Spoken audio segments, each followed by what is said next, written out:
We're all set to go here. The British Grand Prix in Moto2 is underway.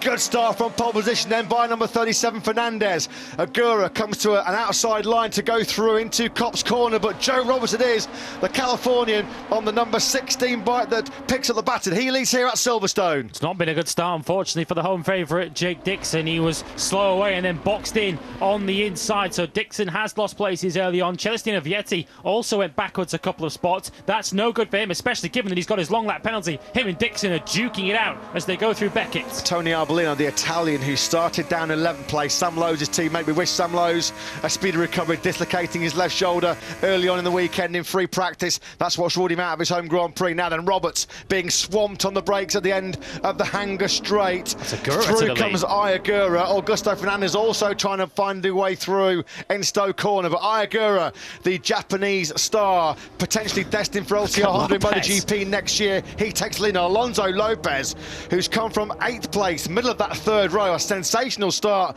by the Spaniard there in the Boscoscura chassis project. He's up into 2nd place. Sensational start for him in this British Grand Prix. We ride on board Fernandez, the poleman, then through Luffield. They'll attack hard now for the first time through Woodcote. Spectacular through this 5th gear corner on those screaming Triumph 765cc engines. Alonso Lopez has got the inside line. He led for 7 laps last time out at the Dutch TT in Assen on the inside of Agura. Copse, he leads here now at Silverstone. So Celestino Vietti has now been told to serve the long lap penalty.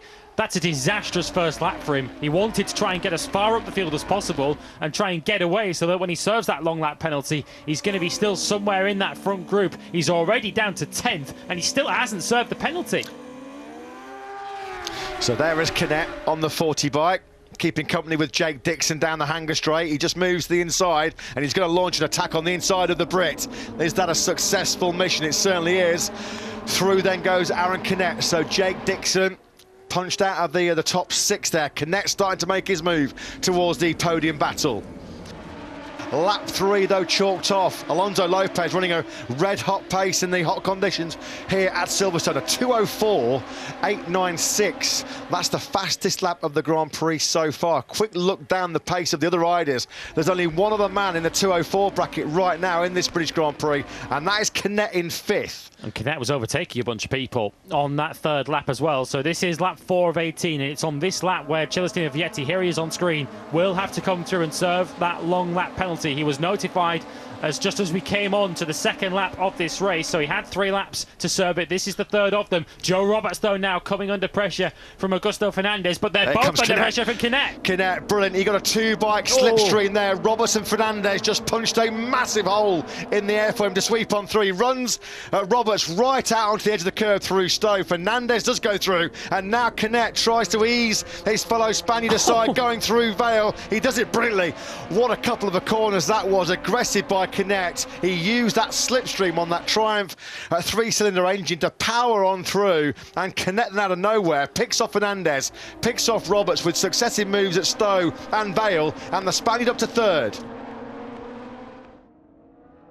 Here comes Celestino Vietti then to through the long lap penalty, he went down. and he very nearly lost it. There is a huge, severe bump right in the middle of that long lap penalty loop. Fabio Quartararo has talked about that since he first rehearsed it in MotoGP FP1. There's a yellow flag out in Sector 3 as well.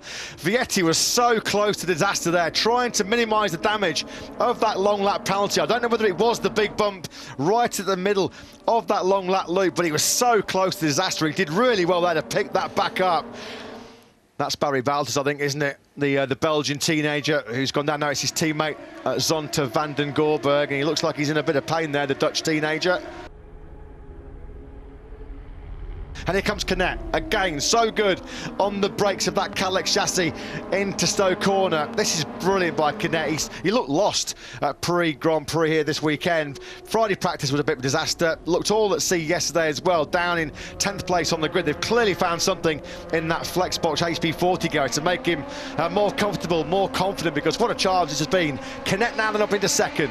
Well, with 3 riders covered by 1 point in this Moto2 World Championship battle, it's easy to forget Aaron Canet, who's 30 points as it stands off the lead of the World Championship. He is still very much in with a shout of this as he goes a little bit wide there through Abbey, but we've seen a few riders take that slightly wider line. It depends whether you want to prioritise the left-hander of Farm. He then takes a wide entry into Village as well. Slightly missed the apex there. We're now on board with Augsto Fernandez. We've got Ayagura up ahead of us. Alonso Lopez's lead then still hovering around the half-second mark, trying to keep an eye on Jake Dixon on this, the 6th lap. He's still hovering around that 1 second mark behind that leading quartet. He's not gaining ground at the moment.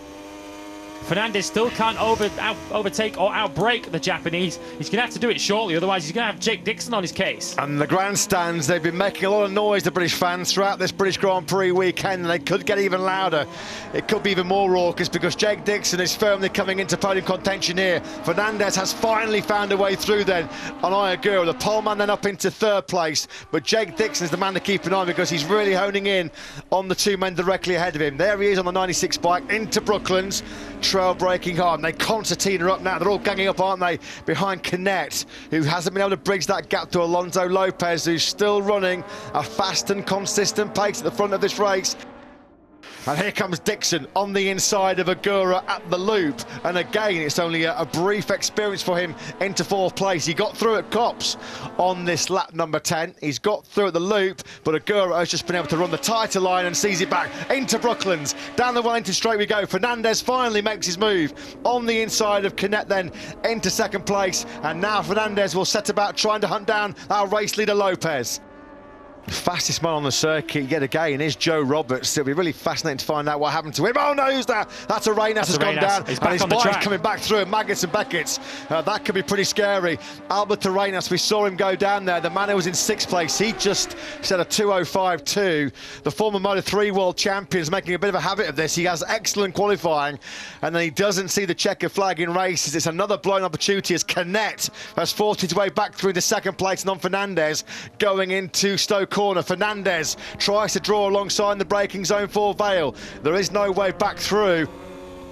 This race could still come to him. Jake Dixon running in 5th position, 1.3 seconds off the lead. Lopez looks as if he's responded again on this lap. The lead has gone back out again to 9 tenths of a second as Canet goes way out wide, and Agura also losing the front, saving on his knee. Both of them way out wide, and Fernandez takes advantage. He had some big scares on the rear tyre, didn't he, in the Dutch TT, and Asenai Agura launching himself from well outside the point scoring places to a brilliant 2nd place last time out the Dutch TT. That was a big mistake there. Now then, what can Jake Dixon do? He got the drive out of Aintree. Has he got the inside line on Canet to Brooklands? You bet he has. Jake Dixon then up into 4th place. Gora now under big pressure from Jake Dixon, who can see a home podium now just ahead of him, but you get the feeling for the Aspar rider, he's got eyes on a lot more than that. Yeah, here comes Dixon. Dixon on the inside of Agura, then going into Copse, and Jake Dixon then does move on to the podium place in front of his home crowd. 6 laps to go here at Silverstone. The crowd are on their feet. They're dreaming of a home podium just like Jake Dixon is now. Then this was the moment for Canet and Agura. Watch Agura too. Oh, dear me. Watch Agura now. Yeah, he lost the front. That was a real big dramatic moment for 2 of our big hitters then in this Grand Prix. I just wonder there whether Canet perhaps just did he miss a gear, or was it a false neutral as he backshifted going down into turn 13. Just out of your picture there was a right old big scare on the front end for Agura. He picked it up on his elbow. Silverstone, there was a touch there. A touch between Agura and Canet then. Jake Dixon will know nothing of that behind him as the top 2 men then sweep down the Wellington straight. Can this time around Augsto Fernandez find a way through? No, he can't. Again, Lopez has been awesome on the brakes. Going into that follow. He's wide. He's wide. Can Fernandez find a way through? No. Unbelievable action this. Incredible.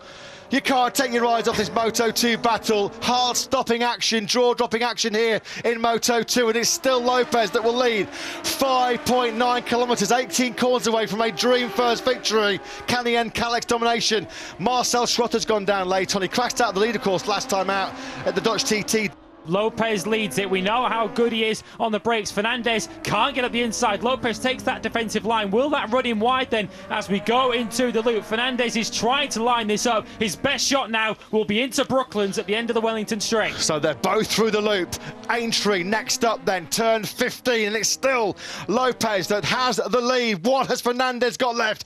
Immaterial if he stays on board. Fernandez will lead the Moto2 World Championship at the end of this British Grand Prix. On the inside he goes at Brooklands. He just squeezes on the inside of Alonso Lopez. Is there late heartache here coming for Lopez? He had a moment on the rear tyre coming out of Brooklands, and it looks like Augsto Fernandez has timed this to absolute perfection.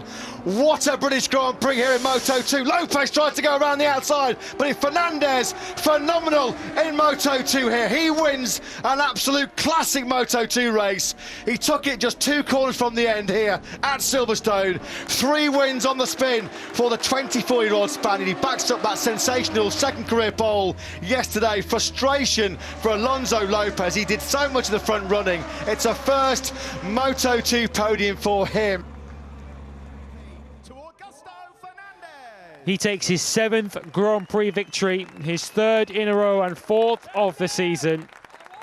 Augsto Fernandez wrestles away the championship lead and takes control in the chase for the Moto2 title.